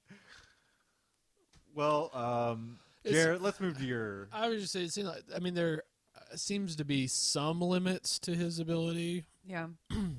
or at least he thinks there are, and maybe that's the limit. But yeah, like last that's season, all just a guess. he had no idea what he could do. Yeah, So or, it's just, or at least said he did. yeah. So it's just And also, this is all hearsay from Pangborn. Yeah. Right. well, So- literally all this season did raise more questions for me of the previous season. Mm-hmm. I really hope if there is a season 3, what I would like, if I can take that direction. Mm-hmm. What's her name from the first season who was going to the Shining Mm-hmm. Oh house. yeah. or The- house, the hotel? The realtor who had to take medicine. Yeah, who was her all drugs. into true crime and conspiracy theories and stuff. Yeah, I liked that character a lot. I was hoping we would get her this season. Yeah. At least for a little bit, or like a season or two. And it would also be a good way, if they care to give us any answers, to do that, is to have this character who is an investigative mind and kind of a, fake private detective, sort of. It would be a good jumping off point, at the very least. Did you have any questions or things you wanted to run down at the end? I mean, I have overall thoughts. I don't know if we're to that. Well, let's. I did write some notes on this episode specifically, so let's do those real quick. Did you guys think the episode felt rushed? Yes. I also did. Though, I mean, the last few episodes have. Yeah. Like, we sort of touched on that, how, like, things just sort of came together, the puzzle pieces just sort of aligned really easily. It's just like, where are they pooping? It just happens. Exactly. I think it would have worked much better at two separate seasons. Then maybe later you combine them, but Or maybe a 5 episodes longer season, something like that. So if it was 2 separate seasons and the one was just focused on Annie, like, who would she be murdering then? oh, I don't know. Yeah. I think one of my overall thoughts is that the one thing the end of this episode does effectively is remind us how compelling this mother-daughter relationship is and this story itself. I mean, even if you take, I forget the name of Joy's actual mother. Rita. Played by Sarah Gadon. Mm-hmm. That part of the story could have been stretched out for more than an episode. But that part of the story is, to me, the best part of this season and what's most compelling, and just this conflict of a daughter who's only known her mother, but she's growing up, she's meeting new people, she's having new feelings, things that I felt like they were headed towards, and then they just either got sidetracked by this completely other plot, or just sort of get touched on at the very end, or wrapped up very quickly in the case of Rita. Yeah, I think Rita, I felt for that character when she passes, and I can't say that for a lot of characters in this season, honestly. Yeah. Like with, for instance, Ace's brother Chris. I when he died, I'm just like, okay, I don't know who Chris is. I almost wonder, and I have this bad habit of reviewing things for what they're not what they are, and speculating on the behind the scenes stuff. I almost wonder if they did have these two ideas and we're like, well, I don't know if we're going to get a third season, so let's just, stick them on top of each other. Mm-hmm. Well, I mean, Annie was the catalyst for the Ace thing to happen. Yeah. Because she murdered him and then dumped him there. So, I mean, there are some effective ways that they combine these two plot lines. Yeah. It's more of the way it works in they a couple wrap of up. episodes, but beyond that, Yeah. it's sort of all. It's a well, mess. they needed more episodes. Yeah, definitely. I think the storyline would have been fine had they had more time to. Yeah, I think we all would have liked really a more flesh fleshed out. out. Yeah, Jinx. I owe you a Coke. Okay, so no actual kid involvement after all, just a statue and some schisma. Unless you scrap this episode completely though and totally change everything that happens, then you can't have more kid. And that's another one where I wonder, is that a product of Bill Skarsgård's lack of availability? Yeah. For example, are there other things besides it? A lot of times I'm trying to give the production team and the writers the benefit of the doubt and say, well, maybe they would have written something better, but they only had this actor for one day or right. something, I mean, that could be. Or when they came into this, oh, he's so cute. When they came into this, Debbie just gave me the dirtiest look. I won't use that. I want to see that though. When they came into this, maybe they thought, all right, we're going to have this one character and he's going to be in the first season and then he's just going to keep popping up, and he's going to be the thing that connects everything together. Yeah, and they're, or it could be he was just too busy. That's very Stephen King to do You just as well, never know. because Pennywise does exactly the same thing. He'll show up in a bunch of different stories. Yeah. Randall Flagg. Yeah. Is it? Yeah. Is it Randall? Randall Flagg. Yeah. He goes by a bunch of different names that are RF. Gotcha. Yeah. So, anyway, I know I have more. I kind of mentioned this earlier, but was never quite sold on the Ace, not Ace character. Not really evil enough for me to be a legit villain in a story that, there's a lot of murder and crazy shit happening, and he is just like a one-note character throughout it. I need more intensity from the biggest bad person in the show. And what happened to him? Yeah, He he got got stabbed, and then he stood up. And which doesn't is make he any fine? sense. What is going on now? So he's just going to continue to live his life as a body snatcher, and Yeah. everybody else is. What happened to Nadia and Abdi? What happened to everyone else that was a body snatcher? Do you think Nadia and Abdi leave town? I don't know, but see, that's what I'm saying. Like, it's not about them. It's always been about Annie and Sure. Joy, because they come into town, they see this craziness. Annie gets the fuck out of Dodge, Yeah. and now we know nothing else about them. Also, we can't forget about Chance. She was cool too. Yeah, and it sounded like she was gonna maybe meet up with her. Yeah. So, I guess maybe in closing, and unless we have more to talk about, but I really just made a checklist of stuff about Annie in specific.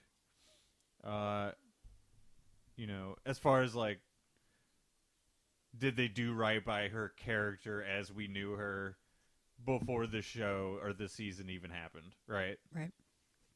Because I feel like Annie, her story is the most important. She's the thing that all this entire thing revolves around, right? For sure. We start with her, we end with her. Yep. So, is she crazy in the Yes. show? Yes. Although, maybe in a little bit of a different way than originally thought of by Stephen King. She's not murdering babies yet. Right. I sort of touched on this with your wife last night about how this was written in 1987. Was King necessarily as in touch with mental health issues in 1987 as we have grown towards today?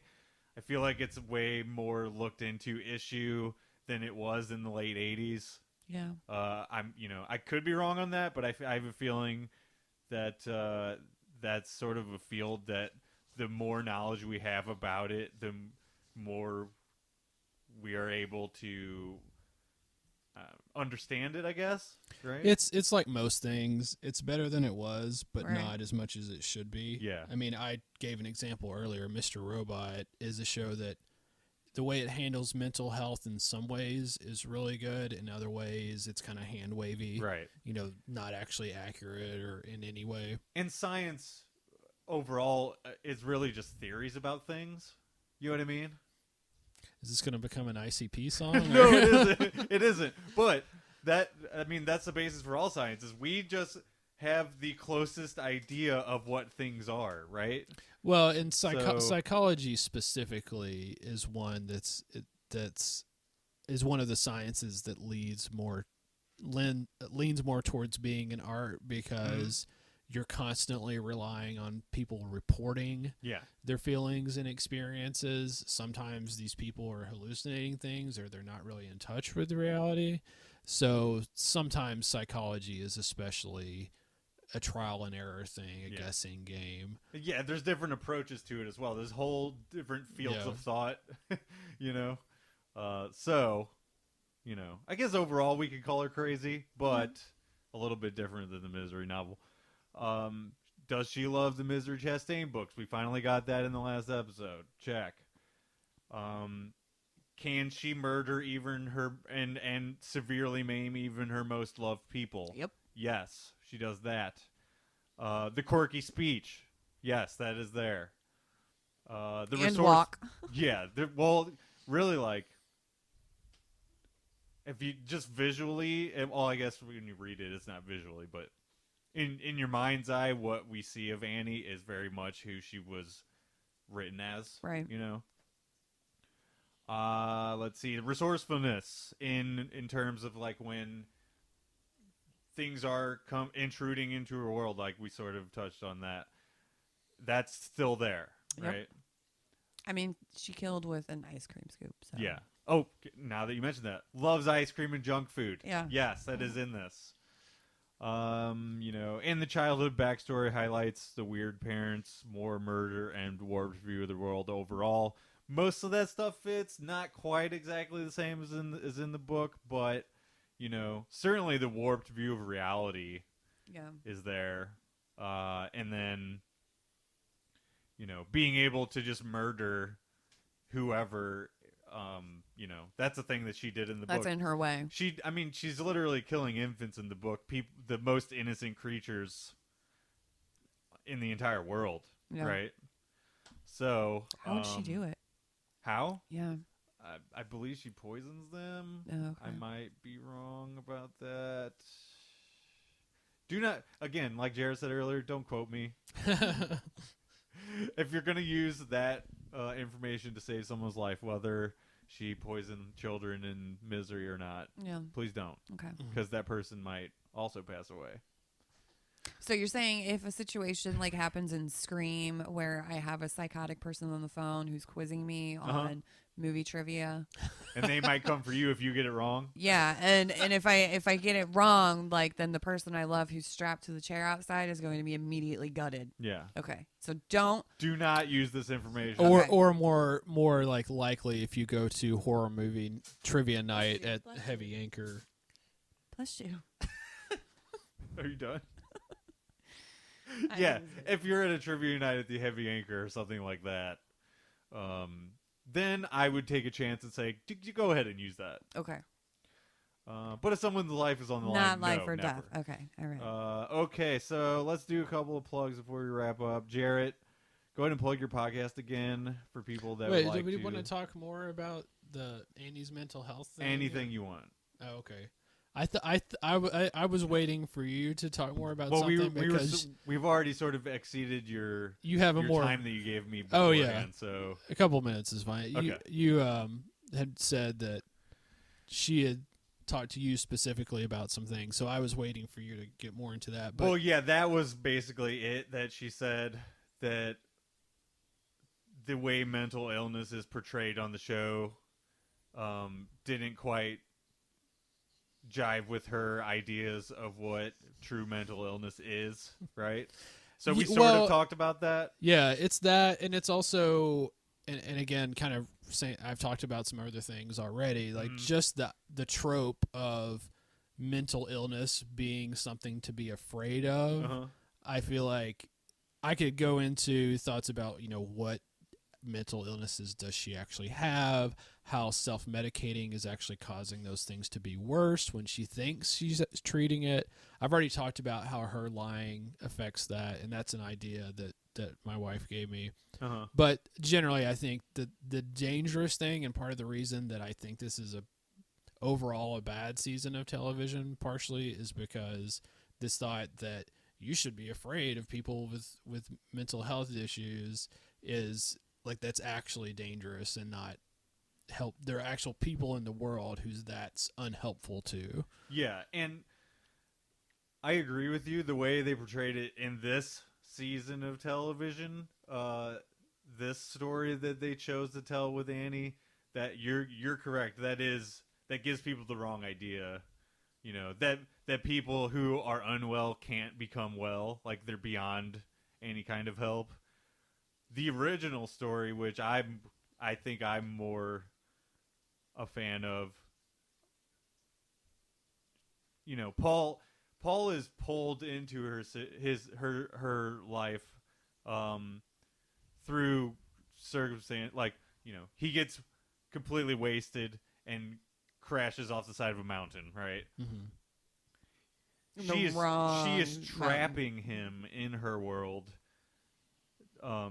I believe her illness has progressed to a point where, and she is so isolated. It's a totally different situation this season was. You know what I mean? To where there is no helping her. She has trapped him. She has maimed him throughout the course of the story. She's manipulating him. She's drugging him. So these are all things she's doing to another person, right?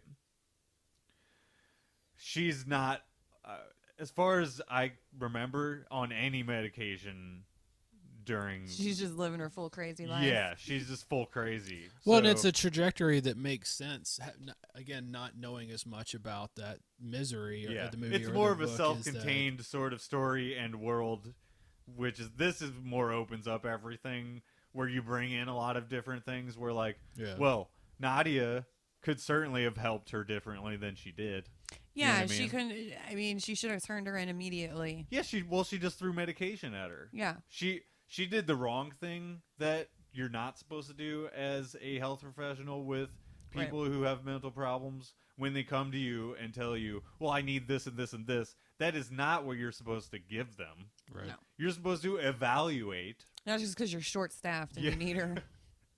You're supposed to just because she's a good worker doesn't mean you give her whatever she wants so that she does a better job.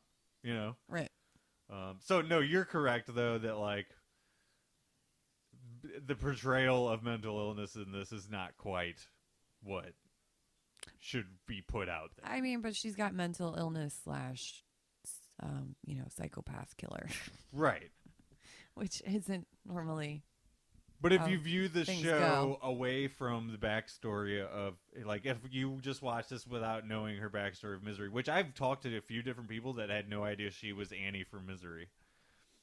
Well, I don't. Like, I don't before think you watching need. this? I don't think you need the book backstory. You get the kid backstory where she's I guess she did murder crazy back as then too. crazy as a yeah. child. So, I mean, But not quite as I don't know. I think in the book she's like I don't- legit a serial killer. yeah, I didn't view her as. Sadly, I didn't view her as a mental health person. I just viewed her as a murderer. Yeah. You know, I didn't see her as somebody who was struggling mentally because she's just a murderer. And I Yeah. think just to add one more thing about it that probably helps explain this point of view that I know that my wife feels strongly also. It's the trope of, okay, someone with mental illness is dangerous. It's also the idea that this show perpetrates that if you have mental illness, if you just take a pill, It's all about everything will be okay. Yeah. Everything will be okay in general, but also like the minute you take it, things change. Right. Which is unreasonable, but also like she takes, I think she says it's 10 milligrams of lithium, Yeah, which it's not that much. would not do anything to No. anyone at all.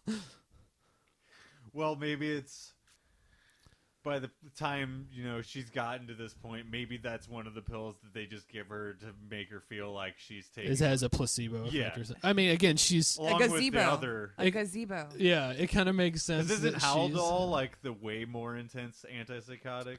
It is one. I don't know Yeah. how to evaluate the differences. Yeah, I've never taken them. I mean, so- I believe so because it's something they sell in an or make in an injectable form. Mhm. That's pretty hardcore Yeah. for antipsychotics and treating things like that. So yeah, that would make sense. Well, I guess I don't know. We could probably close up with just overall thoughts of the season, but I enjoyed it up until it sort of became a little bit of a mess. I feel like it didn't there's a little bit too much of things just working out in just quite the right way instead of things making sense the way like they don't. I made this comparison earlier. Breaking Bad. Those storylines line up perfectly because of the way the story is told, right? If you're they had a lot more time to tell that one story as well. So it's maybe an unfair comparison. If you're only given a finite amount of time, Yeah. if you're only given 10 episodes to tell something that would be better served with 20 or 30, then You're starting off with a disadvantage. exactly. So I think you're probably onto something with that. In giving the people that wrote the show a little bit of credit. You know what I mean? You never know why it had to be 10. You know what I mean? So it's probably just due to money. Because at the end of that's the what day. somebody asked for, and that's what other executive approved. Yeah. Yeah. That's right. why it's 10. Yeah. So I did enjoy this. I liked Annie. I felt like that she did a really good job as that character. Yeah. She's a hell of an actress. I had never seen. Once I saw her on the show, I looked at her IMDb. I had She's in never Mean seen any of Girls. those. Yeah, I've never seen any of the movies or shows she's been She on. was in that TV show about sex. with, Masters of Sex, Yes. Thank which you. is set in St. Louis. Interesting. So I liked the season. yeah. As She's a also whole. in Party Down, which everyone should watch if you Never seen haven't. that one. Also available on Hulu. I Let's think watch I that. saw that at one point. That's from several years ago. Yeah, It was a sitcom on Stars. It only got 2 seasons. Ooh, that's why I never saw it. Yeah, but it's on Hulu. I'll check it out. But yeah, I enjoyed it. If anybody asked me what my thoughts were on season 2, I'd say it's good. You should watch it. Yeah. Yeah. I mean, if you're not going to nitpick it and do a podcast over it, it's enjoyable. Yeah, totally. I mean, if I hadn't been looking for everything that we if could you're not to talk looking about, for things I to probably talk would have liked about, it more. yeah, I mean, it's an enjoyable show. I think that's a danger with all podcasting on shows. Is like if you dig to the most the smallest pieces of whatever. Yeah, you can pick it all apart. Yeah. Well, two points about that. I know we're just like dragging this on and it's on, okay. but you guys, I think, are different than me. I podcast because I nitpick things. I don't nitpick things because I podcast. Yeah. But also, I don't necessarily think that's true because there are a lot of things you can find fault in anything. Nothing's perfect, obviously. I'm But there are constantly wondering when people also are pooping. So there are also a lot of things that when you start to dissect them are sometimes better than they appear on the surface. Not again to like plug again, but Sharp Objects, the show we originally started talking about, there are things I don't like about that show, but there are also a lot of elements that when you dig into them are more interesting. And I think season 1 of Castle Rock is also an example of that. That's, there's more Easter eggs, there's more, there's more suspense and less surprise. Right. And I think it holds up better to that kind of scrutiny because you dig in, you just get more questions and you want to talk about it more. Whereas season 2, you're just like, that's all it is. That's all there is to it. There's nothing more. I mean, it's a fun show to watch. It surprised me. It made me jump. I screamed out loud, shouted in the middle of the night. Yeah, I think the one thing they left open-ended is the revisit of the kid and Henry Deaver. Yeah. It's a well-made show. Yeah. I would never fault at that part. Yeah. And I thoroughly enjoyed talking about it again this year, and we're going to, potentially talk about more Stephen King stuff in the near future. So, Jarret, you're certainly welcome to join us for any of those as well. They are going to be also at 8 o'clock in the morning. Depending on if it's a show that is, like, coming out. Yeah. You know what I mean? Like, if it's a movie, we can plan it on the weekend potentially. Yeah, you know what I a mean? weekend one. Yeah. At night.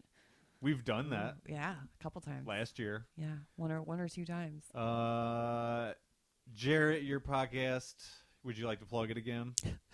Wild Pretty Things. We just recorded our Best TV of the Year episode that should be out probably around the same time this episode is. And what was the best TV of the year? Hint. Don't spoil it. Yeah, give us a hint. little... I've already mentioned it. Oh, all right. Yeah, so you have to. Whoever's listening to this, now you have to re-listen to all of it again.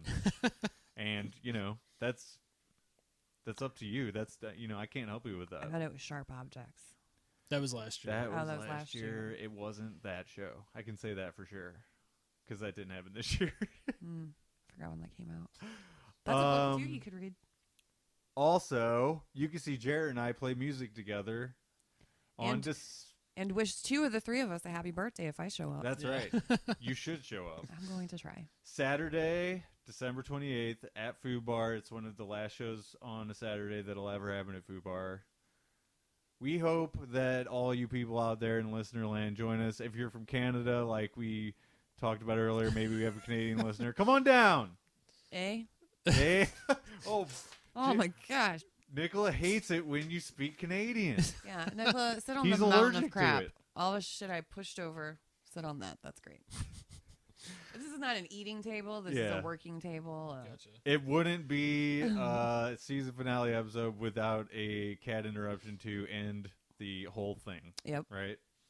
Good job, Nicola. Thank you, Debbie, for joining me this season. Thank you, Jarret, for joining me for the past couple hours. Thank you, Chris. Thanks for having me.